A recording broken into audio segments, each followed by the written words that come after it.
વડોદરા શહેરના અકોટા વિસ્તારમાં મુખ્ય માર્ગ પર ભૂવો પડ્યો। શહેરના અનેક વિસ્તારોમાં વારંવાર સર્જાતા ભૂવાના પગલે વાહન ચાલકોમાં ભયનો માહોલ।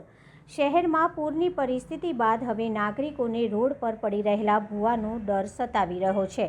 અકોટા બ્રિજથી ગાય સર્કલ તરફનો ખૂબ જ વ્યસ્ત કહી શકાય તેવો આ રોડ ભૂવા પડ્યા બાદ પાલિકાની કામગીરી પર સવાલો। અગાઉ 3 દિવસ પહેલાં જ આ જ વિસ્તારમાં ભૂવો પડતા પાલિકાએ સમારકામ હાથ ધર્યું હતું। રોડની એક તરફની સાઈડ પર વારંવાર સર્જાતા ભૂવાને લઈને પાલિકાની રોડ વિભાગની કામગીરીની તપાસ થવી જોઈએ।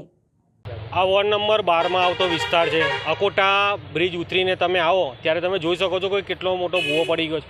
અને થોડા સમય પહેલાં 6 મહિના પહેલાં જ મેયર સાહેબ ગાય સર્કલ આગળ ઊભા હતા। મેયર સાહેબે જાતે એન્જિનિયરોને ફોન કરેલા સ્થળ પરથી, તો પણ તમે વિચારો એક અઠવાડિયા સુધી ભૂવો નહોતો પૂરાયો। તો શું આ ભૂવો જે છે એ તાત્કાલિક ધોરણે પૂરાશે? કારણ કે તમે જોઈ શકો છો અકોટા વિસ્તાર એવો છે કે ચારે તરફ ભૂવાઓ પડી રહ્યા છે।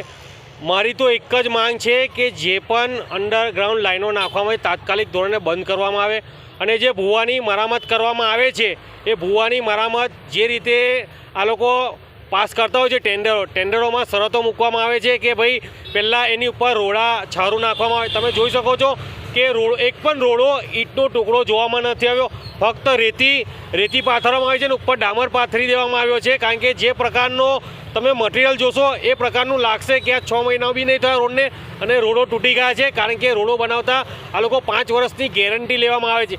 તો શું આ 5 વર્ષની ગેરંટીમાં તમામ ભૂવાઓ લેવામાં આવશે?